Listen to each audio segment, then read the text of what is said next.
So hello all and a very good evening. तो पिछले class में I welcome you all to the lecture of IOC. तो in the last class हमने dichromate permanganate वगैरह पढ़ लिया, वो सारी चीज़ें प्रिपरेशन कैसे होता है, प्रॉपर्टीज वगैरह क्या होती है, ओपी टेंडेंस पढ़ लिया. अब एक बार वो सारी चीज़ों को फटाफट से बहुत कम टाइम में हम लोग देख लेते हैं कि कुछ इंपॉर्टेंट तो नहीं छूट गया हमसे जो एनसीईआरटी में दिया और ओपीटी में नहीं दिया है. ओपीटी पढ़ने का पर्पस एक ही, बिकॉज ओपीटी में कुछ चीज़ें सिंपल लिखी हैं वो समझ में जल्दी आती हैं, एनसीईआरटी में कुछ चीज़ें कठिन लिखी हैं वो समझ में देर से आती हैं. तो यही पर्पस है ओपीटी पढ़ने का. तो फटाफट से देख लेते हैं एक बार. I will cover very fast the dichromate and permanganate part from NCERT and then I will just move on to the f block elements. ठीक है, राइट. तो देखा जाएगा यहाँ पे what all is being said. हाँ, तो पोटेशियम डाइक्रोमेट K2Cr2O7. तो फटाफट से एक बार देख लेते हैं. Very important chemical, leather industry में यूज होता है. Dichromate use in the leather industry and as an oxidant, मतलब as an oxidising agent for the preparation of azo compounds. Organic में पढ़ोगे तुम लोग. Dichromates is generally obtained from chromate. हमने already पढ़ लिया है डाइक्रोमेट. क्रोमेट को एसिडिफाई कर दो डाइक्रोमेट आ जाएगा, एंड डाइक्रोमेट को अल्कलाइन कर दो तो क्रोमेट आ जाएगा, which in turn is obtained by fusion of chromate ore. Chromate is obtained by fusion of chromate ore, है कि नहीं. FeO.Cr2O3 यहाँ पे कंबाइंड फॉर्मूला लिखा है. क्रोमाइट ओर क्या होता है? FeO.Cr2O3. इसको कंबाइन कर दोगे क्या आ जाएगा? FeCr2O4. क्रोमाइट ओर, ये यही क्रोमाइट ओर है. विथ सोडियम और potassium carbonate in excess of air. The reaction with sodium carbonate occurs as follows. ये वाला रिएक्शन मैंने पढ़ा दिया है. सोडियम कार्बोनेट भी यूज हो सकता है और पोटेशियम कार्बोनेट भी यूज हो सकता है. समझे क्या? तो ये सोडियम क्रोमेट दे देगा plus Fe2O3 and CO2. CO2 निकल जाएगा. The yellow colour solution of sodium chromate filtered and acidified with dilute sulphuric acid to give orange solution of sodium dichromate which can be crystallised. तो ये sodium dichromate आ गया. Orange solution आता है Na2Cr2O7.2H2O. ये important है. Na2Cr2O7.2H2 crystals of sodium dichromate. ये क्या है? दे आर क्रिस्टल्स ऑफ, ये फॉर्मूला देख लो, क्रिस्टल्स ऑफ सोडियम डाइक्रोमेट आते हैं. ये हमने देखा हुआ है कि नहीं. और इसका फॉर्मूला क्या है? फॉर्मूला है Na2Cr2O7.2H2. सोडियम डाइक्रोमेट के क्रिस्टल से ही. ठीक है, फिर आगे की चीजें फटाफट से देख लेते हैं एक बार कि sodium dichromate is more stable than more soluble. Sodium dichromate is more soluble than potassium dichromate. ये मैंने पढ़ाया है उसमें भी, ओपीटी में. लैटर इज प्रिपेयर्ड, मतलब potassium dichromate is prepared by treating a solution of sodium dichromate with potassium chloride. ये sodium dichromate को पोटेशियम क्लोराइड के साथ रिएक्ट करा दोगे तो पोटेशियम डाइक्रोमेट आ जाएगा. ठीक है. Orange crystals of potassium dichromate crystallise out. ठीक है, मतलब सॉल्युबिलिटी के मामले में देखो, sodium dichromate occurs as Na2Cr2O7.2H2, मतलब ये हाइड्रेटेड क्रिस्टल्स है सोडियम डाइक्रोमेट. मतलब क्या? ये मोर सॉल्युबल है. दिस इज मोर सॉल्युबल ना. And potassium dichromate it simply exist as K2Cr2O7. This is comparatively less soluble. और अभी ये देखा भी कि potassium dichromate is more soluble, और sorry sodium dichromate is more soluble, potassium dichromate is less soluble. यही चीज हमने एस ब्लॉक में भी देखी थी. सॉल्वे प्रोसेस में NaHCO3 का सॉल्युबिलिटी कम है KHCO3 के मुकाबले. यस और नॉट? हमने देखी थी ये चीज कि sodium bicarbonate is prepared by using Solvay process. Right, तो ये चीज बता चुका हूं. तो orange crystals of potassium dichromate crystallise out. The chromates and dichromates are interconvertible in the aqueous solution on depending upon the pH of the solution. और ये चीज मैंने बताया था कि क्रोमेट को एसिडिफाई कर दोगे डाइक्रोमेट आ जाएगा, डाइक्रोमेट को अल्कलाइन में डाल दोगे तो क्रोमेट आ जाएगा. फिर ये स्ट्रक्चर देख लो, ये 179, 163 एंड 126 पिकोमीटर्स. ओपी टंडन पढ़ा था तो वो ये बॉन्ड लेंथ कुछ 179 नहीं 180 दिया गया था, ज्यादा फर्क नहीं पड़ता है. फिर ये स्ट्रक्चर्स हो गए. The structures of chromate and dichromate are given. Tetrahedral chromate ion and dichromate ion consist of 2 tetrahedra sharing one corner with CrOCr at an angle of 126 degree. ठीक है. Now sodium, both sodium and potassium dichromates are strong oxidizing agent. दोनों, both sodium and potassium dichromates are strong oxidizing agents. ठीक है. The sodium salt, मतलब sodium dichromate. Sodium salt मतलब क्या? Sodium dichromate, because the sodium dichromate has higher solubility in water and it is extensively used as an oxidizing agent in the organic chemistry. Potassium dichromate is used as a primary standard in volumetric analysis, समझेगा, हम लोग stoichiometry में use करते हैं। और sodium carbonate, sodium dichromate is used as an oxidising agent in the organic chemistry, समझेगा। और फिर ये रिडक्शन ऑफ रिएक्शन, इसका ये E नॉट 1.33 मैंने पढ़ाया हुआ है, ठीक है। देन उसके बाद acidified potassium dichromate will oxidise iodides to iodine, पढ़ा दिया। सल्फाइड्स टू सल्फर, H2S को सल्फर में कन्वर्ट करता है, टिन प्लस 2 को टिन प्लस 4 में कन्वर्ट करता है, इक्वेशन देखा है। आयरन प्लस 2 को आयरन प्लस 3 में कन्वर्ट करता है। ये सारी चीजें मैं पढ़ा चुका हूँ, ठीक है, राइट। और ये इक्वेशन भी बता चुका हूँ, तो इसमें इतना ही दिया गया। नाउ पोटेशियम परमैंगनेट KMnO4,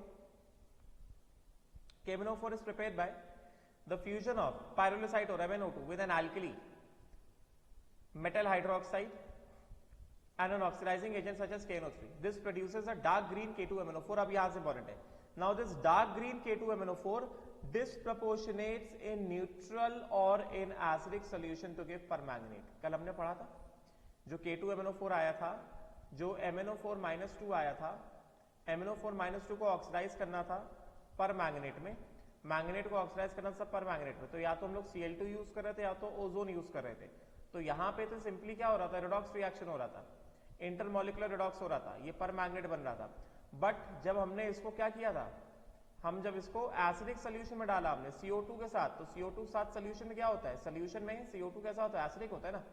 तो CO2 के साथ क्या हो गया था, ये डिस्प्रपोर्शनेट हो गया था ना, ये क्या बन गया था, MnO4- प्लस MnO2, बताई थी ये बात, गेटिंग ना। तो MnO4- डार्क ग्रीन कलर का होता है, ये चीज इंपॉर्टेंट है। And it disproportionates in neutral medium और in acidic medium to give MnO2 and permanganate. यहां से देख सकते हैं इक्वेशन तो ओपी टंडन से जो पढ़ा है वही देख लो, यहाँ पे ये वाला पॉइंट इंपॉर्टेंट है। यहां से क्वेश्चन निकाल देते हैं कि CO2 के साथ एसिडिक मीडियम में क्या, generally in the presence of CO2, जैसा मैंने कल बताया था। तो manganate in the acidic medium undergoes disproportionation, ये Mn+4 है, बता चुका हूं, ये +7Mn और ये +4Mn, so it disproportionates into permanganate and MnO2, समझेगा। और ये ब्लैक या ब्राउन प्रेसिपिटेट होता है। Commercially, it is prepared by alkaline oxidative fusion of MnO2 followed by electrolytic oxidation of manganate 6, समझे क्या, मतलब वही मैंगनेट का इलेक्ट्रोलिसिस कर दोगे जो मैंने कल बताया था, ठीक है। तो MnO2 ये कमर्शियल प्रिपरेशन है। MnO2 को फ्यूज करो एल्कली के साथ, KOH के साथ, and oxidising agent such as air और KNO3, तो मैंगनेट आएगा, ये हमने कल पढ़ा हुआ है। एंड देन दिस मैंगनेट का इलेक्ट्रोलिसिस कर दोगे तो क्या आ जाएगा, ये आ जाएगा हमारे पास परमैंगनेट, समझेगा, ये परमैंगनेट आ जाएगा एट एनोडिक कंपार्टमेंट, बताया था मैंने, ये एनोडिक कंपार्टमेंट में आ रहा है, एट द एनोडिक कंपार्टमेंट, ये चीज मैंने बताई थी। तो ये देखो एक दो चीज परमैंगनेट में तो कुछ इंपॉर्टेंट निकल रही है, ठीक है। फिर कुछ रिएक्शन वो समय पढ़ा चुका हूं।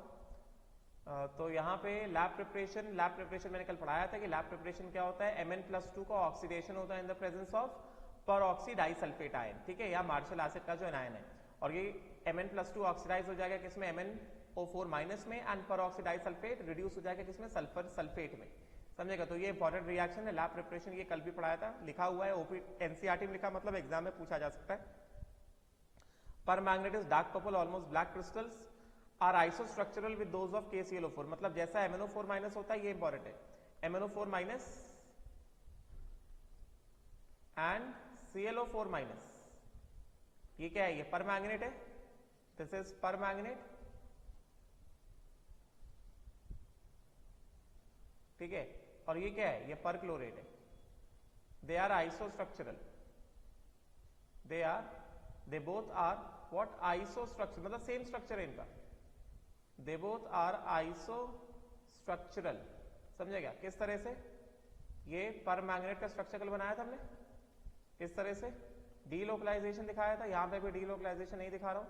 और ClO4- का भी स्ट्रक्चर किस तरह से, ये ऐसा स्ट्रक्चर, ये ClO4- स्ट्रक्चर। तो ये क्या है, दोनों के दोनों कैसे, मैंगनीज और क्लोरीन दोनों कैसे हैं, sp3 है, टेट्राहेड्रल है, they both are sp3 and they both have a tetrahedral kind of a geometry, समझेगा। इस तरह से ये इन सब का कैसा है, ये टेट्राहेड्रल ज्योमेट्री है, तो दे आर आइसोस्ट्रक्चरल। तो MnO4- is isostructural with KClO4, समझेगा, इट इज आइसोस्ट्रक्चरल विद, ये इंपॉर्टेंट है, विद KClO4।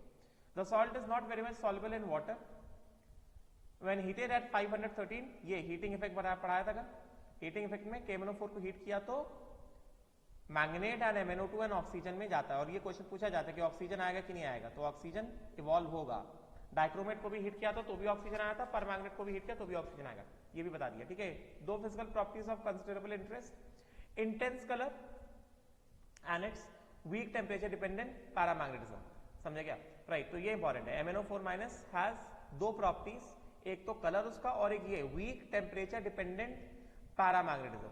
मतलब वीक टेम्परेचर डिपेंडेंट पैरामैग्नेटिज्म किस वजह से है? It is only because of what? It is only because of the charge transfer spectrum, because Mn+7 के पास कोई इलेक्ट्रॉन नहीं है, कोई अनपेड इलेक्ट्रॉन नहीं। एक ही अनपेड इलेक्ट्रॉन हमको यहाँ पे दिख रहा है इस ऑक्सीजन के पास, ये जो ऑक्सीजन मैंने सर्कल किया इसके पास, ये वाला ऑक्सीजन, इस पे माइनस है ना, तो एक ही अनपेड इलेक्ट्रॉन है, -1 इलेक्ट्रॉन जो दिख रहा है। समझे क्या? ये अनपेड तो नहीं है, ये अनपेड तो नहीं है क्योंकि ऑक्सीजन का यहाँ पे ऑक्टेट पूरा है, सॉरी अनपेड तो नहीं कहेंगे, मगर इसका ये प्रॉपर्टी है। देखो ये भी एक अलग से पॉइंट मिल गया, it has got weak temperature dependent paramagnetism. तो MnO4 माइनस हैज, यहां से क्वेश्चन पूछ सकते हैं कि MnO4 माइनस जो है, MnO4 माइनस जो है it has week temperature dependent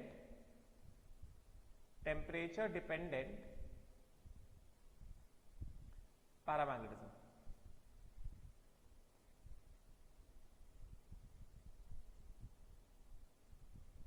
MnO4 minus के पास, तो ये इंपॉर्टेंट है। समझे क्या? वीक टेम्परेचर डिपेंडेंट पैरामैग्नेटिज्म है, मतलब paramagnetic nature will depend upon temperature. एक पर्टिकुलर टेम्परेचर पैरामैग्नेटिक रहेगा, एक पर्टिकुलर टेम्परेचर डायमैग्नेटिक हो जाएगा, ये प्रॉपर्टी है। This can be explain by the use of molecular orbital theory which is beyond the present scope. मतलब ये इसका एक्सप्लेनेशन है, ऐसा क्यों है, ऐसा क्यों होता है, वो हमारे सिलेबस में नहीं लिखा हुआ, it is beyond the present scope. बस ये प्रॉपर्टी ध्यान में रख लो, that it has got weak temperature dependent paramagnetism. ये क्यों है, ये सिलेबस का पार्ट नहीं है, किताब कह रही है। समझेगा? मैं नहीं कह रहा, किताब कह रही है। ठीक है, now the manganate and the permanganate ions are tetrahedral. Manganate ion, ये क्या है? ये मैग्नेट आयन है। देखो MnO4 -2, एक -1 ये और एक -1 ये, टेट्राहेड्रल मैग्नेट आयन, ये ग्रीन कलर का होता है, जिस कलर का उसी कलर से बनाया है। और ये परमैग्नेट आयन है, ये पर्पल कलर का होता है। ठीक है, समझेगा? So manganate and permanganate ions are tetrahedral. The green manganate is paramagnetic, MnO4 -2 paramagnetic with 1 unpaired electron. Mn+6 है ना, Mn+6 के पास क्या है? एक अनपेड इलेक्ट्रॉन है ना, 3d1 हो गया ना। Mn+6 क्या है? 3d1 है, तो एक अनपेड इलेक्ट्रॉन है। But the permanganate is diamagnetic, but इसके पास क्या है? Weak temperature dependent paramagnetic nature ये दिखाता है। ठीक है, एंड यहाँ पे जो पाई बॉन्ड है, the pi bonding takes place by overlap of p orbitals of oxygen with d orbitals of manganese. Same for dichromate, same for dichromate also, Cr2O7 -2 and chromate also, वहां पे भी pi bonding था ना। ठीक है, now ये सब मैंने पढ़ा दिया कि एसिडिफाइड परमैग्नेट सॉल्यूशन ऑक्सिलेट को ऑक्सीडाइज कर रहा है, फेरस को कर रहा है, नाइट्राइट को कर रहा है, I- को कर रहा है, ऐसा मैंने पढ़ा दिया। ठीक है, अब यहां पे इंपॉर्टेंट है, यहां पे जैसे कल हमने पढ़ा था oxidising behaviour in the neutral medium, acidic medium and alkaline medium, तो यहां से एक चीज इंपॉर्टेंट आ रही है। If we represent the reduction of, ये इंपॉर्टेंट है, if we represent the reduction of permanganate to manganate, permanganate to manganate, ये किसमें होता है? ये किसमें होता है? Permanganate to manganate, this is in the alkaline medium ना, this is in the alkaline medium, permanganate to manganate alkaline medium. Permanganate to MnO2, this is in the neutral medium, and permanganate to Mn+2, this is second, this one, third one is in the, this one is in the acidic medium। तो अगर तुम यहाँ पे इनका reduction potential compare करो 0.56, 1.6 and 1.52, तो maximum reduction potential किसमें है? न्यूट्रल मीडियम में है ना। समझे क्या? सिंस E0 MnO4 माइनस से MnO2, ये किसमें है? ये न्यूट्रल मीडियम में है, रिडक्शन पोटेंशियल है ना, +7 से +4 रिडक्शन पोटेंशियल हो गया, more than, this is more than what? E0 MnO4 minus से Mn+2, ये +7, समझे क्या? ये किसमें है? ये एसिडिक मीडियम में है, right. And then E0 MnO4 minus से MnO4 -2, पर मैग्नेट से मैग्नेट, ये क्या है? ये +7 से ये +6, ये किस में, ये अल्कलाइन मीडियम में। मैंने कल बताया था कि जब केमिकल रिएक्शन लिखेंगे तो अल्कलाइन मीडियम में MnO4 माइनस MnO2 तक लेके जाएंगे, बाकी अदरवाइज इसको ऐसे ही रिप्रेजेंट किया जाता है इस तरह से, समझे क्या। तो इसका मतलब क्या हो गया कि रिडक्शन पोटेंशियल है ना ये, देयरफॉर ऑक्सीडाइजिंग पावर जो है it is proportional to what, E0 reduction, क्योंकि E0 रिडक्शन जितना ज्यादा सब्सटेंस उतनी जल्दी रिड्यूस होगा उतना अच्छा ऑक्सीडाइजिंग एजेंट होगा, करेक्ट ना। So therefore for MnO4 minus ये कितना था, ये 1.69 वोल्ट है, ये 1.52 वोल्ट है, और ये कितना है, ये 0.56 वोल्ट है, समझे क्या। तो for MnO4 minus oxidising power क्या है, ऑक्सीडाइजिंग पावर जो है this is maximum in the neutral medium, oxidising power is maximum in the neutral medium, then in the acidic medium, ये हमने कल नहीं पढ़ा था, and then in the alkaline medium. ये है ऑक्सीडाइजिंग पावर के वैल्यूज, मतलब ट्रेंड, वैल्यूज नहीं ट्रेंड, समझे क्या। तो ये इंपॉर्टेंट है, got it. So this is important, तो इसको देख लो एक बार ध्यान से, ठीक है, क्लियर हो गया। नाउ फिर उसके बाद वही बता रहे हैं कि we can very well see that the hydrogen ion concentration of the solution plays an important role in influencing the reaction. Although many reactions can be understood by the consideration of redox potential only, the kinetics of the reaction is also an important factor. Permanganate at H plus concentration is equal to 1 should oxidize water, but in practice the reaction is extremely slow unless either manganese 2 ions are present or the temperature is raised. मैंने बताया था कि manganese 2 ions act as what? Act as catalyst. समझे क्या? Right. Clear हो गया। Now उसके बाद फिर कुछ इंपॉर्टेंट रिएक्शंस, जैसे ये मैंने बता दिया कि iodine is liberated from potassium iodide, ये बता दिया था, ये भी पढ़ा दिया था। इसमें देख लो, और फेरस येलो होता है, फेरिक येलो होता है, फेरस ग्रीन होता है, ये सब मैं पढ़ा चुका हूँ, ठीक है। फिर उसके बाद इसमें देख लेते हैं, एक चीज इंपॉर्टेंट मिल जाएगी हमें इसमें, ये सारे रिएक्शन मैं बता चुका हूँ कि ऑक्सलेट आयन और oxalic acid is oxidised to CO2, hydrogen sulphide वाला बता दिया है, सल्फ्यूरिक एसिड और sulphite is oxidised to sulphate और सल्फ्यूरिक एसिड, ये भी बता दिया है, नाइट्राइट टू नाइट्रेट, ठीक है। अभी न्यूट्रल और फेंटली अल्कलाइन सॉल्यूशन, मतलब न्यूट्रल या अब देखो केमिकल रिएक्शन में न्यूट्रल सॉल्यूशन या अल्कलाइन सॉल्यूशन एक जैसे ही रहेंगे इनके केमिकल रिएक्शंस, समझे क्या। सो न्यूट्रल और फेंटली अल्कलाइन सॉल्यूशन, तो हमने देखा था कि अल्कलाइन सॉल्यूशन में MnO4 माइनस MnO2 पे जाता है और I माइनस जाता है किसमें, IO3 माइनस आयोडेट, ये हमने देख लिया ऑलरेडी। अब जो हमने नहीं देखा है वो ये है कि थायोसल्फेट इन द, हम अभी तक एसिडिक मीडियम देख रहे थे ना, हम लोग एसिडिक मीडियम में देख रहे थे। एसिडिक मीडियम क्या देख रहे थे हम लोग, एसिडिक मीडियम में देख रहे थे कि thiosulphate S2O3 minus 2, this was getting oxidized to SO4 minus 2 and sulfur, acidic medium में था ये। MnO4 माइनस हो चाहे वो डाइक्रोमेट हो, वो एसिडिक मीडियम में थायोसल्फेट को किस तरह से ऑक्सीडाइज कर रहा था, ये इस तरह से था, ये थायोसल्फेट था, ये O माइनस है, ये this is O minus, this is double bond O and this is also O minus, and this was getting oxidised to ये O minus S minus to ये S6 plus nascent oxygen, obviously no doubt, plus nascent oxygen no doubt in this. तो ये क्या दे रहा था, ये sulphate दे रहा था, ये सल्फर कैसा +6 और प्लस क्या सल्फर एज अ रेसिड्यू, तो ये -2 से 0 हो गया, मतलब क्या 2 इलेक्ट्रॉन रिलीज हुए। तो एसिडिक मीडियम में इसका एन फैक्टर कितना आया था, एन फैक्टर आया था 2। ऑक्सीडेशन ऑफ रिएक्शन हमने कल यही देखा था, oxidation of reaction in acidic medium in the presence of acidic KMnO4, in the presence of acidic KMnO4 के प्रेजेंस में, but in the presence of neutral और वीकली अल्कलाइन न्यूट्रल और weakly alkaline in the presence of neutral और weakly alkaline. पहली बात इसमें confuse ना होना कि अल्कलाइन सॉल्यूशन में I minus is oxidised to IO3 minus. This is in the alkaline solution, not in the neutral solution. This is in the alkaline solution. Neutral solution में I minus is oxidised to I2। ये चीज मैंने कल पढ़ाई है, समझेगा। जो कल पढ़ाया है मैं उसको कुछ भी चेंज नहीं कर रहा हूं। In the neutral solution I minus is oxidised to I2, उसमें कुछ भी चेंजेस नहीं है, समझे क्या? Right. In the neutral solution, I minus is oxidized to I2 and in the alkaline solution, I minus is oxidized to what? Iodate. इस बात को ध्यान रखना। मगर इतना ध्यान रखो कि जब केमिकल रिएक्शन लिखने की बारी आएगी तो MnO4 माइनस MnO2 में ही जाता है, समझे क्या? राइट, ठीक है। तो यहाँ पे लिखा हुआ है न्यूट्रल और, चलो ठीक है, जैसा लिखा है वैसा पढ़ लो। न्यूट्रल और फेंटली अल्कलाइन सोल्यूशन।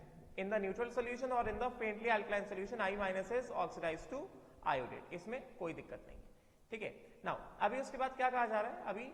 हाँ, तो मैं बता रहा था कि एसिडिक मीडियम में thiosulphate is oxidised to sulphate and sulphur. अभी न्यूट्रल मीडियम में क्या कह रहे हैं? थायोसल्फेट का किस तरह से ऑक्सीडेशन दिखा रहे हैं? थायोसल्फेट जो है ये कंप्लीटली ऑक्सीडाइज हो रहा है, ये -2 ये +6। तो ये क्या दे रहा है? अगर तुम इसको ध्यान से देखो, अगर तो ये क्या कह रहा है? ये +5 नेसेंट ऑक्सीजन, और ये क्या कह रहा है? ये वाला सल्फर +6 तो रिटेन रहेगा, SO4 -2, ये तो +6 रहेगा। ये वाला S -2 से क्या बन गया? ये भी सल्फेट बन गया, SO4 -2। तो एक्चुअली ये -2 से कितना आ गया? +6 आ गया। तो यहां पे इसका n फैक्टर कितना हो गया? n फैक्टर हो गया इसका 8, क्योंकि -2 से +6 जा रहा है तो कितना चेंज आया? 8 का चेंज आ गया ना। तो यहां पे थायोसल्फेट का जो n फैक्टर है वो कितना है? 8 है, समझे क्या? तो इन द न्यूट्रल सोल्यूशन और in the faintly alkaline solution, weekly alkaline solution या न्यूट्रल सोल्यूशन एक ही बात होती है। सो न्यूट्रल सोल्यूशन और वीकली अल्कलाइन सोल्यूशन में thiosulphate is almost converted to sulphate. पूरा का पूरा थायोसल्फेट किस में कन्वर्ट हो रहा है? सल्फेट में कन्वर्ट हो रहा है। और यहाँ पे थायोसल्फेट का मैं n फैक्टर लिख देता हूं, n फैक्टर कितना है? 8 है। यहाँ पे n factor of MnO4 minus कितना होता है? न्यूट्रल मीडियम है, वीकली अल्कलाइन सोल्यूशन में n factor of MnO4 minus कितना होता है? 3 होता है। गलती मत करना, ठीक है। एंड देन ये मैंने पढ़ाया था, manganous salt is oxidised to MnO2, the presence of zinc sulphate. ये इंपॉर्टेंट है कि ये पूछ लेते हैं कि इस वाले रिएक्शन में जिंक सल्फेट और ZNO acts as a catalyst, ये पूछ लेते हैं। In the oxidation of manganous salts to MnO2, मैंने बताया था ये कॉन्प्रपोर्शनेशन रिएक्शन है, ठीक है। So permanganate is oxidised is reduced to MnO2 and manganous Mn+2 is oxidised to MnO2, समझेगा? This is catalysed by zinc sulphate, ये important है, ये कैटलिस्ट, ये कॉन्प्रपोर्शनेशन रिएक्शन है, it is catalysed by zinc sulphate और ZNO2, ठीक है। Now permanganate titrations in the presence of hydrochloric acid are unsatisfactory. मैंने कल बताया था KMnO4 को हम लोग HCl के थ्रू एसिडिफाई नहीं कर सकते हैं, क्योंकि HCl is oxidised to chlorine by KMnO4। तो ये चीज मैंने कल बताई थी, किताब में नहीं लिखी थी, फिर भी बताया था, इसमें ये मिल गया है। तो ये वाला point is also very important. तो KMnO4 को हम लोग HCl से क्या नहीं कर सकते? HCl से हम लोग इसको एसिडिफाई नहीं कर सकते हैं, समझे क्या? एसिडिफाई करने के लिए हमें, जैसा कल बताया था, डाइल्यूट H2SO4 ही यूज करना चाहिए, बात समझे क्या? राइट। फिर यूजेस देख लो जरा। Besides the use in the qualitative analysis, permanganate is used as a favourite oxidant in the preparative organic chemistry. It is used for bleaching of wool, cotton, silk and other textile fibers, as well as for the decolorization of oils, are also dependent on the strong oxidizing power, ठीक है। तो ये KMnO4 में हमें कुछ important चीजें मिल गई, तो इसको देख लेना ध्यान से। Now let us move on to the F block elements, inner transition elements और the F block elements, ठीक है। तो इसका इंट्रोडक्शन मैंने फर्स्ट क्लास में दिया ही था कि F block elements कहां से आते हैं, कैसे आते हैं, ठीक है। तो आज पहले हम लोग इसको पढ़ लेते हैं, OPT से पहले पढ़ते हैं, क्योंकि उसमें थोड़ा आसान दिया गया है। इलेक्ट्रॉनिक कॉन्फ़िगरेशन बता देता हूँ, ऑक्सीडेशन स्टेट्स बता देता हूँ, ये सारी बातें आज मैं इसके बारे में कर देता हूँ, F ब्लॉक लैंथेनॉइड्स के बारे में, ठीक है। तो हमें पता है lanthanoids and actinoids. F block comprises of lanthanoids as well as what? Actinoids, समझे क्या? So if it comprises of lanthanoids and actinoids, lanthanoids में क्या बढ़ता है? 4F बढ़ता है, right. Lanthanoids belong to the 6th period and 3rd group following what, lanthanum. जबकि actinoids में क्या बढ़ता है, 5f बढ़ता है, they belong to the 7th period. समझे क्या, वैलेंस शेल 7 है मगर लास्ट इलेक्ट्रॉन किस में जा रहा है, n-2f में जा रहा है। तो ये सारी बातें मैं कर चुका हूं, एक इंट्रोडक्शन पार्ट में दे चुका हूं तुम लोगों को। तो अभी हमें बस एक बार पढ़ना है, कुछ इलेक्ट्रॉनिक कन्फिगरेशन इंपॉर्टेंट है, ऑक्सीडेशन स्टेट्स इंपॉर्टेंट है, ठीक है, वो सारी बातें इंपॉर्टेंट रहेंगी। यहीं से क्वेश्चन आता है, इलेक्ट्रॉनिक कन्फिगरेशन ऑक्सीडेशन स्टेट से बहुत सारे क्वेश्चन निकलते हैं एफ ब्लॉक से, और एफ ब्लॉक में ज्यादा इंपॉर्टेंट लैंथेनॉइड रहता है, एक्टिनॉइड में बस इलेक्ट्रॉनिक कन्फिगरेशन ही इंपॉर्टेंट है और कुछ इंपॉर्टेंट नहीं है एक्टिनॉइड्स में, ठीक है।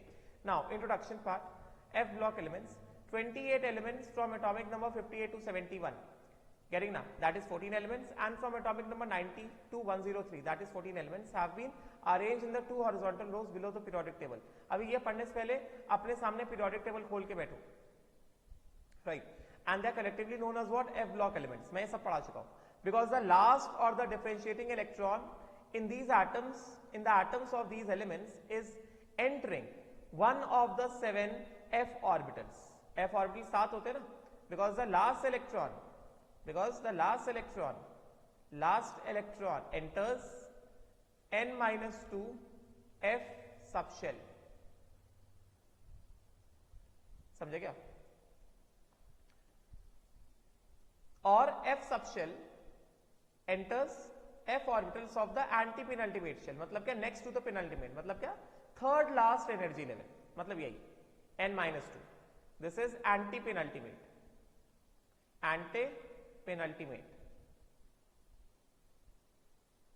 which is equal to, which means third last, penultimate means second last, penultimate means second last, anti-penultimate means third last, मतलब n-2।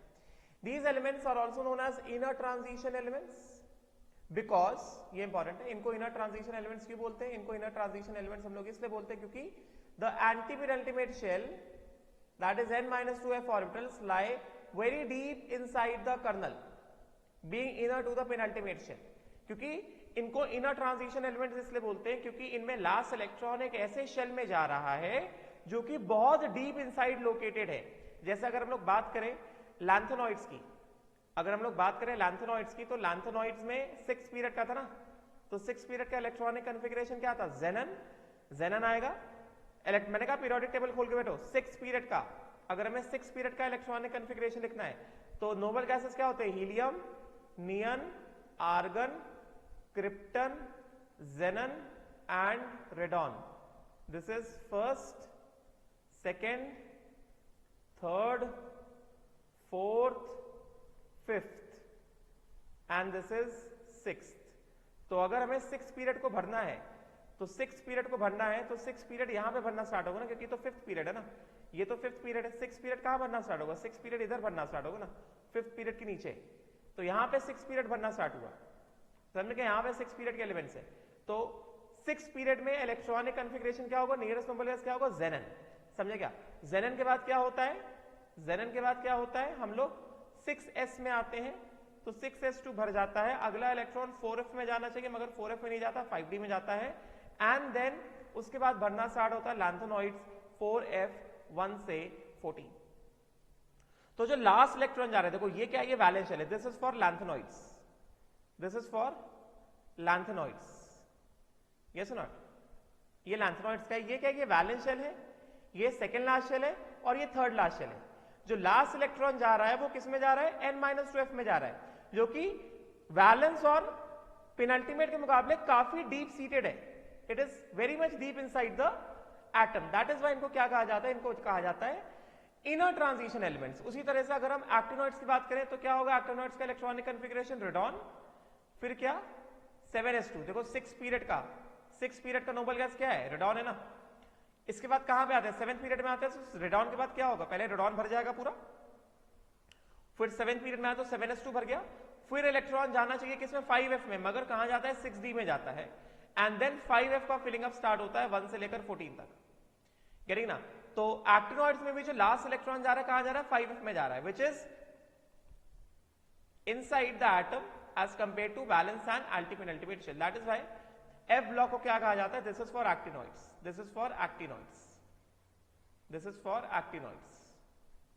इस वजह से एफ ब्लॉक वालों को क्या कहा जाता है, एफ ब्लॉक वालों को कहा जाता है इनर ट्रांजिशन एलिमेंट्स, हम लोग इनको बोलते हैं, ठीक है ना। क्योंकि the n-2 shell, n-2 f orbitals are comparatively deep inside the kernel being inner to the penultimate shell. Now f block में हम जानते हैं दो सीरीज होते हैं, एक होता है लैंथेनॉइड सीरीज और एक होता है एक्टिनॉइड सीरीज। तो f block consists of two series of elements known as lanthanoids or lanthanons or lanthanoids and actinides और actinoids, ठीक है। लैंथेनाइड सीरीज हमें पता है लैंथनम होता है, उसके बाद क्या होता है, उसके बाद फिलिंग अप स्टार्ट होता है लैंथेनॉइड्स का, ठीक है।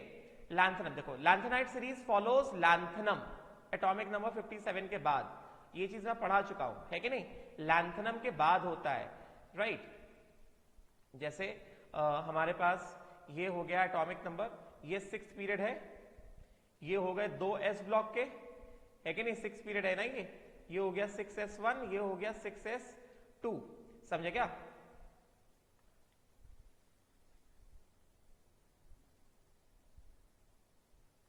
मतलब ये हो गया सीजियम s ब्लॉक में और ये हो गया barium, this is atomic number 55, this is atomic number 56 और ये आता है लैंथनम ग्रुप 3 में, this is group 1, group 2 and this is group 3। ये हम लोग बात करें 6 पीरियड की, ये एटॉमिक नंबर 57 है एंड देन लैंथनम के बाद ये मेंबर्स आते हैं एटॉमिक नंबर 58 से एटॉमिक नंबर 71 तक, 58 से 71 तक, इनको क्या बोलते हैं, इनको लैंथेनॉइड्स बोलते हैं, लैंथेनॉइड्स, ठीक है। उसी तरह से 7th पीरियड की अगर हम बात करेंगे, if we talk about the 7th period, periodic table खोल के बैठो, ये हो गया फ्रांशियम और ये हो गया क्या, रेडियम, समझे क्या। And then this is 87 and this is 88 and then यहां पे क्या आता है, यहां पे आता है एक्टीनियम, दिस इज क्या 89। इसको मुझे थोड़ा नीचे दिखाना चाहिए, यहां पे नहीं होगा, लैंथनम, तो अभी लैंथनम से ये पूरा ऐसे फॉलो होता है, 14 लैंथेनॉइड्स, सीरियम से लेकर ल्यूटेटियम तक, सीरियम 58 से लेकर ल्यूटेटियम तक 71 तक, एंड देन एक्टीनियम के बाद 90 से लेकर लॉरेंशियम तक, थोरियम एटॉमिक नंबर 90 से लेकर लॉरेंशियम तक, समझे क्या, एटॉमिक नंबर 103 तक, ये लैंथेनॉइड्स हैं, लैंथेनॉइड्स, और ये क्या है, ये एक्टिनॉइड्स हैं, यस एक्टिनॉइड्स। जब ये लैंथेनॉइड्स भर जाते हैं उसके बाद यहां पे आता है हैफनियम डी ब्लॉक में, ग्रुप 4 हैफनियम एटॉमिक नंबर 72, और जब ये एक्टिनॉइड्स पूरे भर जाते हैं लॉरेंशियम के बाद यहां पे आता है क्या, एटॉमिक नंबर 104 आता है, ठीक है ना। ये सब मैं डिस्कशन कर चुका हूं। तो वही चीज कही जा रही है यहां पे कि lanthanoids follow what, lanthanoids follow lanthanum, समझे क्या, लैंथेनॉइड्स जो हैं they follow what, they follow lanthanum, right, while actinoids follow actinium, right. So lanthanoid series, the lanthanide series follows lanthanum, a member of the 5D series, 5D series मतलब क्या, third transition series. Similarly actinoid series comes after actinium, a member of the 6D series, 6D series मतलब क्या, fourth transition series, है कि नहीं, 6D series मतलब क्या, fourth transition series, और ये 5D series मतलब third transition series.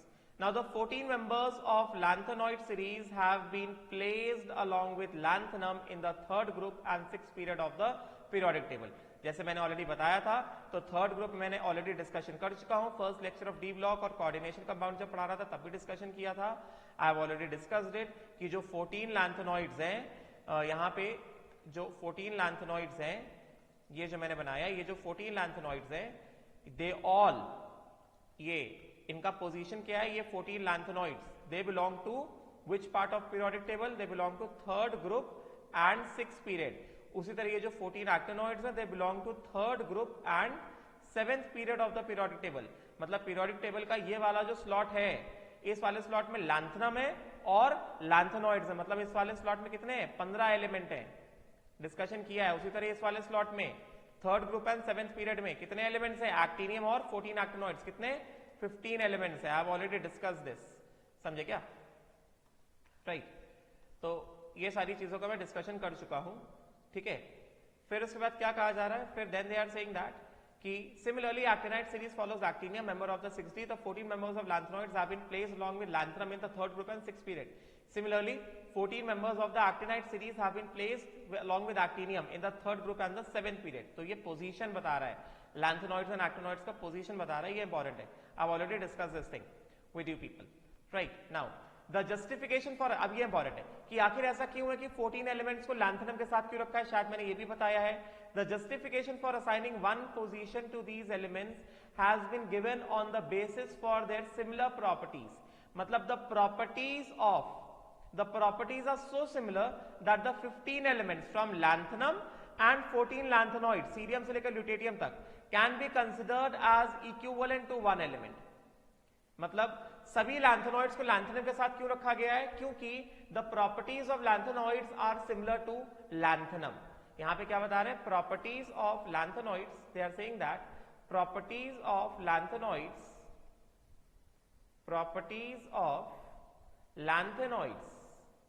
Cerium to lutetium lanthanoids are similar to lanthanum. Therefore, all 15 are placed at which position? Third group and sixth period of the periodic table. ये वजह है, समझे क्या? And the same explanation can be given for actinoids also.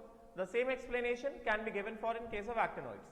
मतलब in case of actinoids also, actinoids में भी the 14 actinoids, मतलब thorium से लेकर लॉरेंशियम तक, are similar to actinium. समझे क्या? तो similarly हम ये बोल सकते हैं कि similarly 14 actinoids, थोरियम से लेकर लॉरेंशियम तक 103, ये क्या है? actinoids है ना, they are actinoids. They are similar to what? Actinium है कि नहीं? Actinium, AC, atomic number 89. Therefore, all, इस वजह से all 15 are placed at 7th period and third group, एक ही जगह पे रखे हुए हैं पूरे के पूरे पीरियोडिक टेबल में. ये समझे क्या? राइट. तो ये चीज है. तो क्या कह रहे हैं, ये कहा जा रहा है कि in case of these elements, in case these elements can be assigned, in case अगर ये एलिमेंट्स को अलग अलग पोजीशन असाइन किया in order of their increasing atomic number, then पूरे के पूरे पीरियोडिक टेबल का क्या होगा, सिमेट्री, अरेंजमेंट डिस्टर्ब हो जाएगा. ठीक है, तो ये इंपॉर्टेंट नहीं. Due to this reason, the two series of elements, that means lanthanoids and actinoids, are placed at the bottom of the periodic table and they constitute one different block of elements, that means F block. The general electronic configuration of F block elements, जैसे मैंने यहाँ पे बताया तुमको कि मैंने lanthanoids का यहाँ पे general electronic configuration लिखा, general electronic configuration मैंने भी लिखा था. lanthanoids का कहाँ पे लिखा था, ये लिखा था. This was the general electronic configuration of lanthanoid. समझे क्या? Xenon 4F 1 से 14 5D 0 और 1 and 6S2. This is the general electronic configuration of lanthanoids, and similarly general electronic configuration of actinoids. Radon 5F 1 से 14 6D 0 1 और 2, ये थोड़ा सा different है, 7S2. अभी इसको किताब में देख लेते हैं. This is the general electronic configuration. ठीक है, तो यहाँ पे पहले देख लेते हैं क्या लिखा है किताब में, फिर ये इंपॉर्टेंट है. राइट. तो the general electronic configuration is कितना, n-2f 1 से 14 n-d 0 से 1 एंड ns2. या लैंथेनॉइड से क्या है, 4f 1 से 14 5d 0 से 1 6s2. समझे क्या? तो लैंथेनॉइड्स का जनरल इलेक्ट्रॉनिक कॉन्फ़िगरेशन क्या रहेगा फॉर लैंथेनॉइड्स, ये देख चीज लिख लो और याद कर लो. लैंथेनॉइड्स के लिए the general electronic configuration will be, core रहेगा जेनन का, फिर भर जाएगा 6s2 पूरा, फिर एक इलेक्ट्रॉन जाएगा 5d में लैंथेनम में, एंड देन 4f भरना स्टार्ट होगा 1 से लेकर 14 तक. फिर बीच बीच में थोड़े एक्सेप्शंस भी आते हैं, तो यहां पे क्या कर दिया जाता है, 5d 1 से 14 का, सॉरी 5d 0 से 1 कर दिया जाता है, 5d 0 to 1 होता है। उसी तरह एक्टिनॉइड्स में लैंथेनॉइड ज्यादा इंपॉर्टेंट है एज कंपेयर टू एक्टिनॉइड्स। यहां पे जनरल इलेक्ट्रॉनिक कन्फिग्रेशन क्या है, रेडॉन, फिर भरता है क्या, रेडॉन 6 पीरियड का नोबल गैस है, 6 पीरियड के बाद कहां जाएगा, 7s2 भरेगा, फिर इलेक्ट्रॉन जाना चाहिए 5f में, मगर इलेक्ट्रॉन कहां चला गया, 6d में चला गया, एक्टिनियम 6d1 हो गया, फिर 5f भरना स्टार्ट होता है। तो एक्सेप्शंस आते हैं, बीच बीच में एक्सेप्शंस आते हैं, तो यहां पे बेटर क्या है, 6d को क्या लिख दो, 0 1 और 2, 0 1 और 2। This is the general electronic configuration, general electronic configuration, समझे क्या, राइट। वैलेंस शेल लैंथेनॉइड्स में क्या है, 6th शेल है, valence shell n is equal to 6 है, लैंथेनॉइड 6 पीरियड के है ना, तो वैलेंस शेल क्या है, n is equal to 6, valence shell is n is equal to 6 क्योंकि 6 पीरियड के, और यहां पे वैलेंस शेल क्या है, valence shell is n is equal to 7, 7th period के हैं, समझे क्या,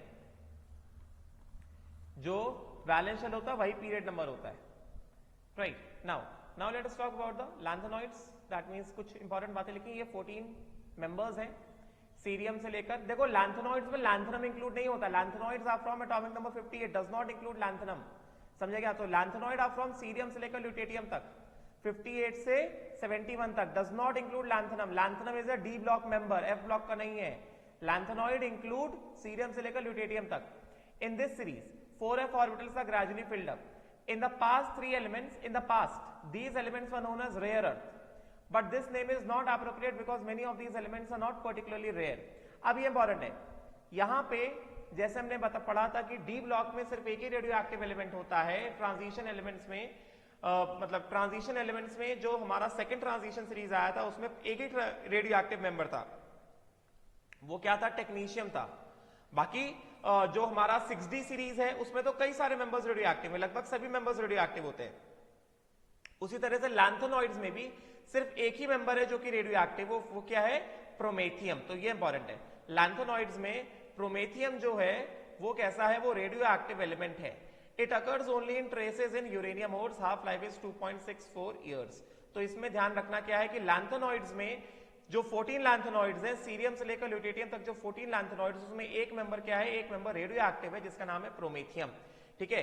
डी ब्लॉक में हमारे पास जो सेकंड ट्रांजिशन सीरीज था, 4d सीरीज था, उसमें रेडियो एक्टिव क्या था, टेक्नीशियम था, समझे क्या, राइट। देन उसके बाद एक्टिनॉइड्स में 5f series, 14 elements from thorium atomic number 90 से lawrencium atomic number 103, 5f orbitals fill up होते हैं। The members of actinoids are radioactive, मतलब ये सब के सब रेडियो एक्टिव है, and most of them are not found in the nature. The elements from 93 onwards are known as transuranic elements, समझे क्या, मतलब यूरेनियम के बाद वाले एलिमेंट्स, उनको क्या बोलते हैं, एटॉमिक नंबर 93, मतलब यूरेनियम के बाद वाले जो एलिमेंट्स है, यूरेनियम होता है एटॉमिक नंबर 92, तो एलिमेंट्स आफ्टर यूरेनियम, ये चीज लिख लो, एलिमेंट्स आफ्टर यूरेनियम, मतलब from atomic number 93 onwards they are known as transuranic elements and are artificial in nature, man made नहीं, वुमेन मेड भी होता है, समझे क्या, तो दे आर आर्टिफिशियल, सब जगह मैन मेड नहीं घुसाना चाहिए, artificial, they are artificial elements, मतलब they are prepared in the lab, समझे क्या। एटॉमिक नंबर 93 के बाद जितने भी मेंबर्स हैं, इसमें 5f सीरीज में, यहां पे एक्टिनॉइड्स में बता देते हैं, एक्टिनॉइड्स में बता देते हैं कि for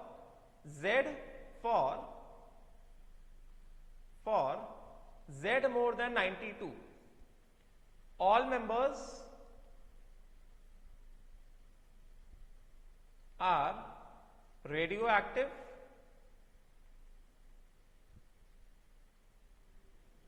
and artificial. They are radioactive and artificial. They are radioactive and artificial. समझे क्या? And they are known as transuranic elements. Known as transuranic elements.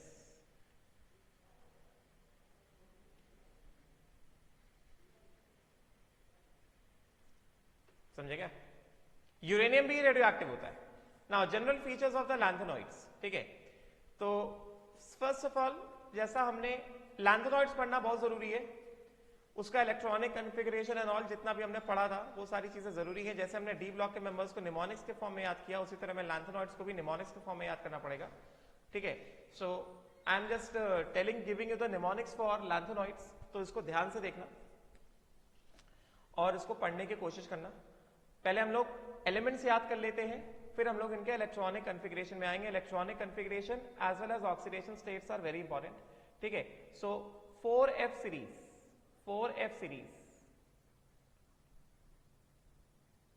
they are known as lanthanoids or first inner transition series. समझे क्या? इनका valence shell क्या है? Valence shell है n is equal to 6, last electron enters 4f, मतलब क्या? n minus 2f। General electronic configuration क्या है इनका?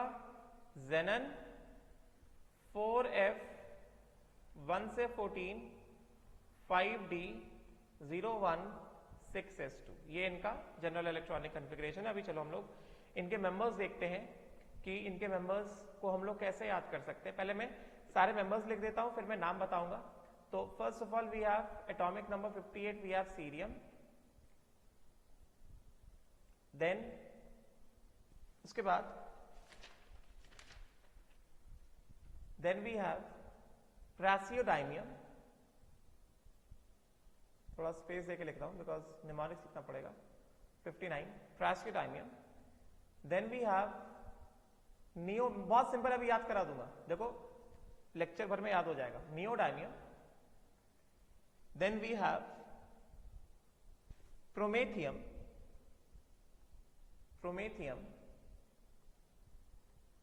61। Then we have samarium 62। Then we have europium 63। Then we have gadolinium, GD symbols, gadolinium 64. Then we have terbium 65. Then we have dysprosium 66. Then we have holmium 67. Then we have erbium 68. Then we have thulium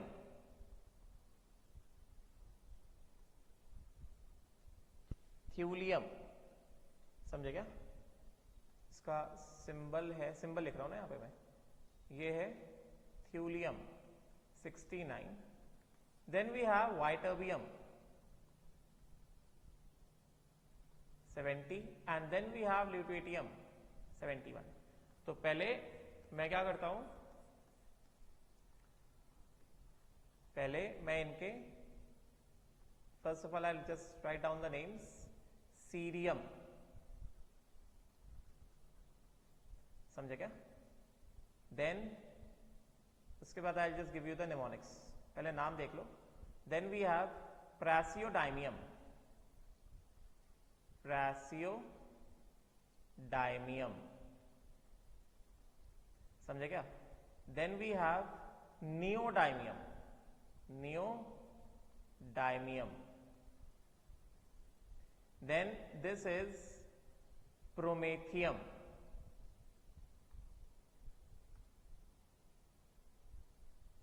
this one is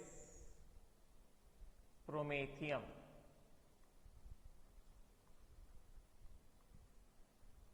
पहले नाम देख लो सारे अच्छे से। Then this one is, next one is samarium, next one is samarium.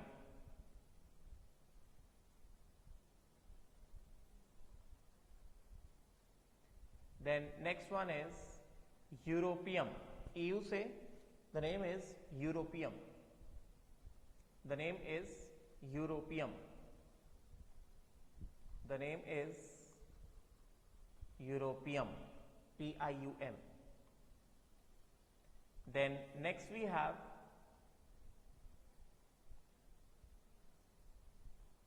gadolinium. Gadolinium. Then उसके बाद अगला we have TB. This is terbium. This one is terbium. Then DY, this is dysprosmium. This is dysprosmium.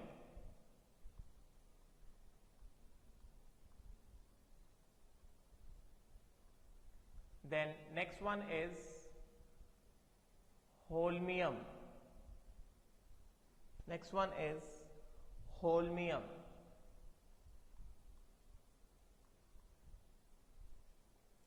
Then उसके बाद अगला जो है this is erbium. अभी मैं पूरा याद करा दूंगा, पहले सारे ये नेम्स देख लो. This one is erbium. Then this is thulium. This is thulium. Thulium. Then next is ytterbium. Ytterbium. Y-double-T. Ytterbium. Ytterbium. Prium नहीं, bium. Ytterbium. And this one is, next one is lutetium.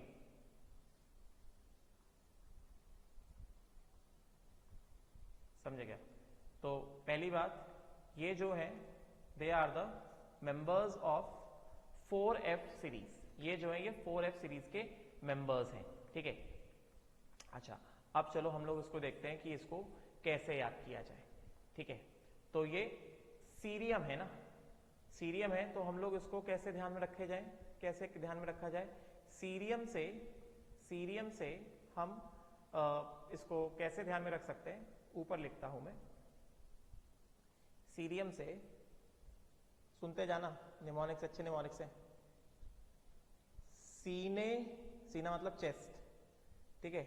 सीने पर, बात सुनते जाना, सीने पर. देखो जिसका जैसा सिंबल है उसके हिसाब से मैं निमोनिक्स को बता रहा हूं. ठीक है. तो सीने पर नदियां, एनडी से नदियां. सीने पर नदियां प्रेम की, सीने पर नदियां प्रेम की, समारियम से समाई. सीने पर नदियां प्रेम की समाई, यूरोपियम से हुई. अभी इसमें थोड़ा हमें जुगाड़ करना पड़ेगा. हुई को हम लोग लिखते हैं उई. यूरोपियम से उई. समझेगा. सीने पर नदियां प्रेम की समाई हुई. गैडोलिनियम से गदगद. गदगद मतलब खुशी, गदगद मतलब हैप्पीनेस. आज दिल गदगद हो गया, हिंदी में बोलते हैं गदगद मतलब खुशी हुई. गदगद मतलब हैप्पीनेस. हैप्पीनेस नहीं मतलब, हैप्पीनेस मतलब है निमोनिक्स में क्या पढ़ना है, गदगद पढ़ना है. समझे क्या? तो क्या हो गया सीने पर. अभी तक क्या हो गया, सीने पर नदियां प्रेम की समाई हुई. गदगद तब दिल, गदगद तब, टर्बियम से तब. देन डिस्प्रोस्मियम से दिल. दिल का हम लोग स्पेलिंग कैसे लिख रहे हैं, DYL. दिस इज दिल. समझे क्या? दिल, हार्ट. राइट. हो गया. अभी देखो पूरा पढ़ेंगे, कुछ मीनिंग निकल के आएगा. होल्मियम से हो गया. अर्बियम, अर्बियम से क्या, अरे, अरे, देन थ्यूलियम से क्या, टीएम सिंबल है ना, क्या लिखा जाए, तुम। वाइटर्बियम है, वाई भी है, तो इसको क्या लिखा जाए, ये भी। एंड देन ल्यूटेटियम क्या है, ये है लूटो। अब देखो अभी सेंस निकल के आएगा। देखो जिसका जो जो निमोनिक, जिसका जो सिंबल है उसके हिसाब से निमोनिक बताया, जिससे याद करने में आसानी रहे, समझे क्या। अभी पूरा एक साथ पढ़ते हैं। क्या है, क्या लिखा है, क्या लिखा है, सीने पर नदिया प्रेम की समाई हुई, गदगद तब दिल हो गया। मतलब जब सीने पर नदिया प्रेम की समाई हुई है तब दिल गदगद हो गया, खुश हो गया दिल, समझे क्या। तो सीने पर नदिया प्रेम की समाई हुई, गदगद तब दिल हो गया, अरे तुम ये भी लूटो, अरे तुम ये भी लूटो, अरे तुम ये भी लूटो, समझे क्या। तो अब हम लोग, ये मैंने निमोनिक्स है, सीने पर नदियां प्रेम की समाई हुई, गदगद तब दिल हो गया, अरे तुम ये भी लूटो। 4F का निमोनिक्स, बात समझे क्या, राइट। तो अब अगर कहा जाए इसके एलिमेंट्स का ऑर्डर बताओ, तो पहला क्या है, सीने पर। तो सीने पर तुम्हें किस पे फोकस करना है, तुम्हें फोकस करना है सीने पर। सी, फोकस किस पे होना चाहिए, सीने पर। सी और ई, सीने सीरियम, पर पी एंड आर प्रेसियोडाइमियम, सीने सीई सीरियम, पर पी आर प्रेसियोडाइमियम, नदियां एन डी नियोडाइमियम, प्रेम की P R, P M, sorry not P R, very sorry for this blunder, P M, promethium, समाई हुई, समाई एस एम समारियम, उई मतलब यूरोपियम, समझेगा। गदगद, गदगद जीडी, जीडी गैडोलिनियम, तब टर्बियम, दिल डी वाई, डिस्प्रोस्मियम हो गया, एच ओ होल्मियम, अरे ई आर अर्बियम, तुम टी एम थ्यूलियम, समझे क्या। ये भी वाई बी वाइटर्बियम, लूटो एल यू लूटेटियम, समझे क्या, राइट। तो ये इसके निमोनिक्स हैं। कैसे याद किया जाएगा, सीने पर नदिया प्रेम की समाई हुई, गदगद तब दिल हो गया, अरे तुम ये भी लूटो, समझे क्या, राइट। तो इसको फटाफट से हम ऐसे लिख सकते हैं। अभी अब कैसे लिखा जाएगा, अभी निमोनिक से हम लोग लिखते हैं, एलिमेंट्स एक बार लिखते हैं। पहले ये एलिमेंट्स याद होने चाहिए, जब तक एलिमेंट्स याद नहीं होंगे तब तक इसके क्वेश्चन सॉल्व नहीं कर पाओगे। तो सबसे इंपॉर्टेंट तो एलिमेंट याद करना है। तो क्या है, सीने पर, अब मैं फटाफट लिखता हूं, मैं फटाफट लिखता हूं। तो कैसा है ये क्या है, मैं सीधे यहां पे लिख रहा हूं, सीने पर नदियां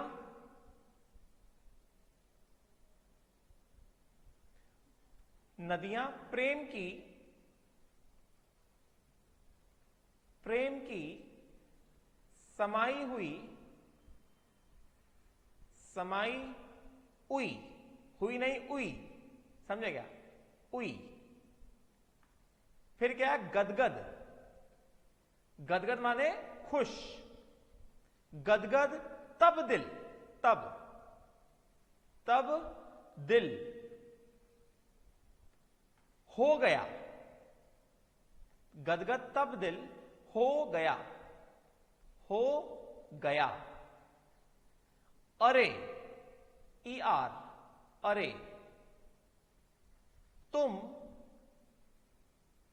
ये भी लूटो, ये भी लूटो, ऐसे याद करना है। तो अब देखो फटाफट देखो हम लोग कैसे लिखते हैं, सीने पर नदिया प्रेम की समाई हुई, गदगद तब दिल हो गया, अरे तुम ये भी लूटो। तो सीने पर, सीने से हमें क्या देखना है, सीई, तो ये क्या है, ये है सीरियम, ये है सीरियम, एटॉमिक नंबर 58, समझे क्या। सीने पर, this is P R, praseodymium, dymium, PR symbol लिखना है यहाँ पे, दिस इज PR। ये पहले तो सीरीज ही याद होना चाहिए, ये हो गया PR 59 एंड दिस इज प्रेसियोडाइमियम, प्रेसियोडाइमियम, डायमियम, समझे क्या। फिर सीने पर नदियां, ND सिंबल क्या है अगले एलिमेंट का, ND 60 and this is neodymium, neodymium, समझे क्या। देन प्रेम की, तो यहां से क्या PM, this is PM 61, so this is promethium, promethium. Then समाई SM, this is samarium, atomic number 62, this is samarium, समझे क्या। उई, U है ना, यहां पे U है, U को ध्यान रखो, सो U for Europe, U for Europe, getting ना। तो सिंबल क्या लिखा जाएगा, यूरोपियम 63 एंड ये क्या हो गया नाम, यूरोप से यूरोपियम। गदगद खुश, gadolinium, GD 64, this is gadolinium, linium, gadolinium, LINIUM,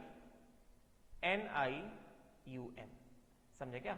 then गदगद तब, TB तब, टर्बियम, तब दिल, DY, डिस्प्रोस्मियम,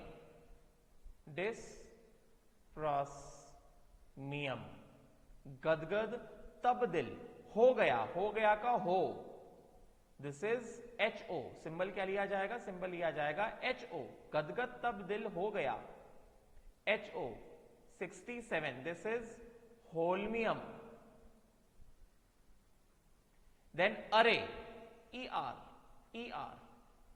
this is erbium, this is erbium, ठीक है। Then तुम, अरे तुम, TM 69, थ्यूलियम, अरे तुम, थ्यूलियम। ये भी Y और B, Y को अंडरलाइन करना है और B को अंडरलाइन करना है, ये भी, so this is ytterbium 70, this is ytterbium. अरे तुम ये भी लूटो, LU 71, दिस इज ल्यूटेटियम। तो सीने पर नदिया प्रेम की समाई हुई, गदगद तब्दिल हो गया, अरे तुम ये भी लूटो। अभी मेरे हिसाब से याद हुआ होगा, एक दो बार प्रैक्टिस करोगे तो दे दनादन याद हो जाएगा, ठीक है। तो चिंता करने की ज्यादा जरूरत नहीं है, मैंने तरीका बता दिया है कैसे याद करना है, so no need to worry much about it, ठीक है। कोशिश करना, याद होगा। Now let us move on to the electronic configuration part which is very important. Electronic configuration में आगे बढ़ते हैं। तो सीरियम, एटॉमिक नंबर कितना है, 58 है ना, तो पहला मेंबर है, तो ये क्या होगा, यहां पे क्या होगा, यहां पे होगा जेनन, के बाद क्या भर जाता है, 6s2 भर जाता है, फिर 5d1 भरा हुआ है, और फिर क्या आ गया, 4f1 आ गया, ठीक है, राइट। अच्छा, फिर क्या है हमारे पास, प्रेसियोडाइमियम, कैसे लिखता हूं मैं गंदा संदा, प्रेसियोडाइमियम, डायमियम, ठीक है। यहां पे क्या होगा, जेनन के बाद ये क्या, 6s2, प्रेसियोडाइमियम 6s2। अब उसके बाद यहां पे देखो, मैं तुमको पहले एक चीज बता देता हूं, ये तो चलो ये तो हमने लिख दिया, ये तो हमने लिखा हुआ है। अभी इससे ऊपर ऑल्दो लैंथनम जो है F ब्लॉक का नहीं है, मगर एक कंटिन्यूएशन के लिए मैं क्या करता हूं, उसको मैं ऐसे लिख देता हूं, लैंथनम को जस्ट फॉर द सेक मैं ब्लैक से लिख रहा हूं, मतलब वो D ब्लॉक का है लैंथनम। ये क्या है, एटॉमिक नंबर 57, ठीक है। ये क्या है, ये लैंथनम है, दिस इज लैंथनम, बात समझे क्या। और इसका इलेक्ट्रॉनिक कॉन्फ़िगरेशन क्या है, इसका इलेक्ट्रॉनिक कॉन्फ़िगरेशन है जेनन। अब देखो तुम्हें पता है यहां पे अबाउट वॉलेट हुआ है, यहां पे अफबाउस रूल वॉयलेट हुआ है, 6s2 4f में जाना चाहिए मगर कहां चला गया, 5d में चला गया। ठीक है, तो 5d में चला गया, मतलब यहां पे there is yes violation of Aufbau's rule. ये वाला एक इलेक्ट्रॉन 4f में जाना चाहिए था मगर ये 5d1 हो गया। तो जहां पे वॉयलेशन हुआ है, यहां पे वॉयलेशन ऑफ अफबाउस, अगर अफबाउस का वॉयलेशन हुआ है तो मैं टिक लगाऊंगा, नहीं हुआ तो मैं क्रॉस कर दूंगा। ठीक है, तो वॉयलेशन ऑफ अफबाउस, तो इसको देख लेते हैं एक बार। देखें लैंथनम में ये 5d1 है, ये जो 5d1 है ये 5d1 4f में जाना चाहिए, मतलब यहां पे अफबाउस का वॉयलेशन हुआ है क्या? हाँ भाई, यहां पे अफबाउस का वॉयलेशन जो है पूरी तरीके से हुआ है।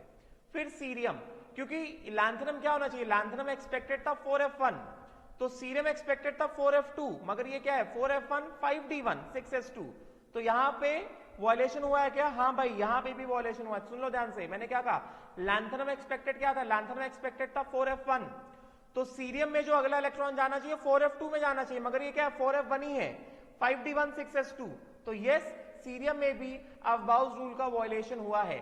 फिर प्रासियोडायमियम में ये गलती सुधार ली गई।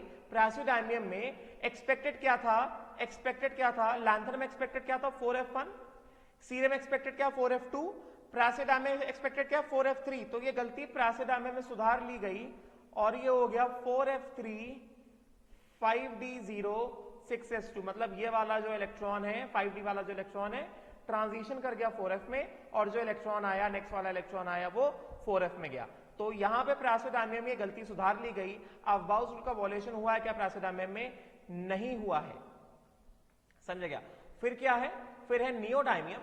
तो नियोडायमियम में क्या होगा, ऐसे एरो बनाते जाते हैं जिससे ऊपर नीचे ना हो जाए। नियोडायमियम में क्या होगा, वी हैव xenon, फिर क्या 6s2 and then what this 4f3 and 5d0, 4f3 के बाद क्या आएगा 4f4 आएगा, यही एक्सपेक्टेड है। Lanthanum was expected to be 4f1, नहीं है 4f1 तो वॉयलेशन हो गया। This was expected to be 4f2 नहीं तो वॉयलेशन हो गया। This is expected to be 4f3 और ये 4f3 है, वॉयलेशन नहीं हुआ। This is expected to be 4f4 और ये 4f4 है, तो यहां पे भी वॉयलेशन नहीं हुआ है, समझे क्या, राइट। देन उसके बाद promethium, this is what, this one is xenon, ये 4f4 है, तो ये क्या हो गया, ये हो गया 4f5 5d0 4f5 5d0 6s2 5d0 बार बार लिखने की जरूरत भी नहीं है। यहां पे वॉयलेशन हुआ नहीं, क्यों वॉयलेशन नहीं हुआ है, क्योंकि lanthanum was expected to be कितना 4f1 नहीं है violation. Expected to be this one, expected to be 4f2 नहीं तो violation. Expected to be 4f3, expected to be 4f4, expected to be 4f5, ठीक है। देन उसके बाद समारियम में this is xenon, expected to be 4f6, तो 4f6 है, 5d0 लिख देते मगर जरूरत नहीं है। फिर क्या हो गया 6s2, यहां पे वॉयलेशन हुआ है, नहीं हुआ है। फिर यूरोपियम, अगला वाला यूरोपियम, दिस इज कितना xenon, ये कितना 4f7 5d0 6s2, वॉयलेशन हुआ है, नहीं हुआ है क्योंकि एक्सपेक्टेड टू बी 4f7। अब अगला वाला गैडोलिनियम, गैडोलिनियम इज 4f7 बाद एक्सपेक्टेड टू बी कितना, expected to be 4f8, but this will retain the half filled state of 4f7। 4f7 कैसा, f orbital, f subshell has got 7f orbitals ना, तो 4f7 half field retain रखेगा और ये क्या दिखा देगा 5d1 और ये हो गया 6s2। तो बताओ भाई यहां पे वॉयलेट हुआ है क्या? हाँ, यहां पे वॉयलेट हो गया अफबाउस रूल, क्योंकि electron was supposed to enter where, electron was supposed to enter 4f, ये 4f8 होना चाहिए, मगर कितना है 4f7 5d1 6s2, ये हाफ फील्ड स्टेबल। ये वॉयलेशन क्यों हुआ है? क्योंकि ये हाफ फील्ड है। देन टर्बियम, ये expected to be 4f7, no violation. This is expected to be 4f8, violation हुआ है। अभी अगले वाले में जो गलती हुई है वो सुधार ली जाएगी। ये एक्सपेक्टेड टू बी 4f9 ना, तो ये बरोबर एकदम 4f9 5d0 6s2। यहां पे वॉल्यूशन हुआ है क्या? नहीं भाई, यहां पे कोई वॉल्यूशन नहीं हुआ है, समझे क्या? फिर अगला वाला क्या है? डिस्प्रोस्मियम। ऊपर वाला एक्सपेक्टेड टू बी 4f9 है। This next one dysprosium expected to be कितना? 4f10 5d0 6s2। वॉल्यूशन हुआ है? नहीं भाई, कोई वॉल्यूशन नहीं हुआ है। Holmium expected to B 4f10 के बाद क्या आएगा? अगला इलेक्ट्रॉन 4f11 होगा। 4f11 5d0 6s2। वॉल्यूशन हुआ है? ना ना, कोई वॉल्यूशन नहीं हुआ है। देन अर्बियम, दिस इज कितना? जेनन 4f11 बाद क्या होगा? 4f12 as expected 5d0 and 6s2। Violation हुआ है? ना भाई, कोई वॉल्यूशन नहीं हुआ है, समझे क्या? देन क्या है? Thulium. So this is what? Xenon 4f12 के बाद क्या आएगा? 4f13 आएगा। 5d0 and 6s2। वॉल्यूशन हुआ उसका? ना भाई, कोई वॉल्यूशन नहीं हुआ है। देन वाइटरबियम, ये क्या हो गया? जेनन 4f14 फिर क्या? 5d0 फिर क्या? 6s2। यहां पे अबाउट वॉलेट हुआ है? ना, नॉट वॉलेटेड। देन ल्यूटेरियम, ये कितना हो गया? जेनन 4f14। अभी 4f14 भर गया तो अगला इलेक्ट्रॉन किधर जाना मांगता है? 5d1 6s2। तो यहां पे वॉलेट हुआ है क्या? ना, यहां पे भी वॉलेट नहीं हुआ है, जैसा एक्सपेक्टेड था वैसा ही है, समझे क्या? राइट। मगर हमें एक चीज यहां पे ध्यान देने की जरूरत है, यहां पे ध्यान देने की जरूरत है। चलो पहले ये देख लो, ये इलेक्ट्रॉनिक कन्फिग्रेशन है, ये इनके इलेक्ट्रॉनिक कन्फिग्रेशंस है। ये मैंने पहले याद करा दिया कि एलिमेंट्स कैसे याद करने, और फिर ये इनके क्या है? इलेक्ट्रॉनिक कन्फिग्रेशंस है, ठीक है। अभी यहां पे जनरली एक डाउट आ जाता है। पहले ये देख लो कि 5d1 वाले कितने हैं? 5d1 वाले f ब्लॉक में 4f में 5d1 वाले पहले देखो कितने हैं। पहले 5d1 वालों पहले स्टार करो, उनसे क्वेश्चन आता है which of the following have got 5d1 configuration? 5d1 f lanthanum तो d ब्लॉक का है, तो लैंथनम को तो नहीं मार्क कर रहा है। 5d1 f ब्लॉक में 5d0 मैक्सिमम है। 5d1 वाले कितने? एक तो सीरियम है, समझे क्या? और फिर एक गैडोलिनियम है, राइट? और फिर क्या है? फिर एक ल्यूटेटियम है, राइट? तो 5d1 इनमें से कितने लोगों के मतलब कितने एलिमेंट्स के पास है? 5d1 cerium, gadolinium and lutetium. Cerium, this is xenon 4f1 5d1 6s2 5d1 वाले। Gadolinium, this is xenon 4f7 5d1 6s2 and lutetium, this is xenon 4f14 5d1 and 6s2। तो 5d1 वाले तो इतने, बाकी सब क्या है? बाकी सब एकदम से 5d0 है। अच्छा, अब यहां पे जनरली जो क्वेश्चन पूछा जाता है कि भाई ये बताओ कि ये 4f7 था और ये 4f7 5d1 है, तो गैडोलिनियम में जो लास्ट इलेक्ट्रॉन है वो 4f में एंटर हुआ है या वो 5d में एंटर हुआ है, ये पूछा जाता है। तो देखो सीधी बात, दिमाग लगाओ, गैडोलिनियम को हमने कहां रखा है? गैडोलिनियम को हमने रखा है f ब्लॉक में रखा है, मतलब लास्ट इलेक्ट्रॉन जो है बिना किसी शक के 4f में ही एंटर किया है। तो सवाल ये उठता है, तो भैया अगर 4f में एंटर किया है तो 4f7 से 4f8 होना चाहिए ना, तो ये 5d1 कहां से आ गया? उसका जवाब ये है, गैडोलिनियम में लास्ट इलेक्ट्रॉन, नो डाउट, गैडोलिनियम में last electron enters 4f, no doubt, क्योंकि f तभी तो f ब्लॉक का है ना। मगर 4f7 रिटेन क्यों है? 4f7 इसलिए रिटेन है क्योंकि इससे ठीक ऊपर वाला जो एलिमेंट है यूरोपियम, ठीक ऊपर वाला जो एलिमेंट है यूरोपियम, यूरोपियम क्या है? जेनन 4f7 5d0। तो ठीक ऊपर वाला एलिमेंट यूरोपियम जो है क्या? जेनन 4f7 5d0 6s2। तो इसने क्या किया? 4f6 प्लस एक इलेक्ट्रॉन, एक अनपेड इलेक्ट्रॉन, उसको ट्रांजिशन करा दिया 5d में। मतलब एक इलेक्ट्रॉन एंटर होने से पहले गैडोलिनियम में जो ऑलरेडी 4f7 था, गैडोलिनियम में जो ऑलरेडी 4f7 था, गैडोलिनियम इलेक्ट्रॉन 4f में जाना चाहिए, 4f8 होना चाहिए, मगर जो ऑलरेडी 4f7 था उससे एक इलेक्ट्रॉन ट्रांजिशन करके 5d में, तो जेनन ये क्या बन गया, 4f6 हो गया, 5d1 हो गया एंड 6s2 हो गया। फिर जब गैडोलिनियम आया तो एक इलेक्ट्रॉन एंटर किया कहां पे, 4f में एंटर किया। तो क्योंकि गैडोलिनियम किसका है, f ब्लॉक का है, तो definitely last electron is entering 4f। वो इलेक्ट्रॉन एक इलेक्ट्रॉन f से d में ट्रांजिशन कर रहा है वो अलग बात है, मगर जो लास्ट इलेक्ट्रॉन है वो 4f में एंटर कर रहा है, समझे क्या। एंड देन ल्यूटेरियम में उसी तरह, ल्यूटेरियम में भी वाइटर्बियम 4f14 हो गया 5d0, मगर जब ल्यूटेरियम आया है तो 4f14 का एक इलेक्ट्रॉन ट्रांजिशन कर गया कहां पे, 5d में, और फिर लास्ट इलेक्ट्रॉन एंटर किया किसमें, 4f में। तो ल्यूटेरियम के लिए भी no doubt last electron enters 4f and one electron of 4f has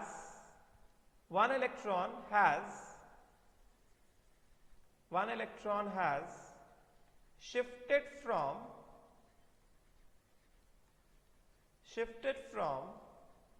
4f to 5d। f block का है तो no doubt last electron 4f में ही जाएगा।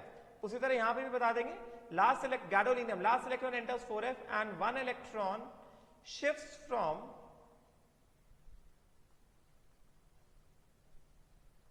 4f to 5d।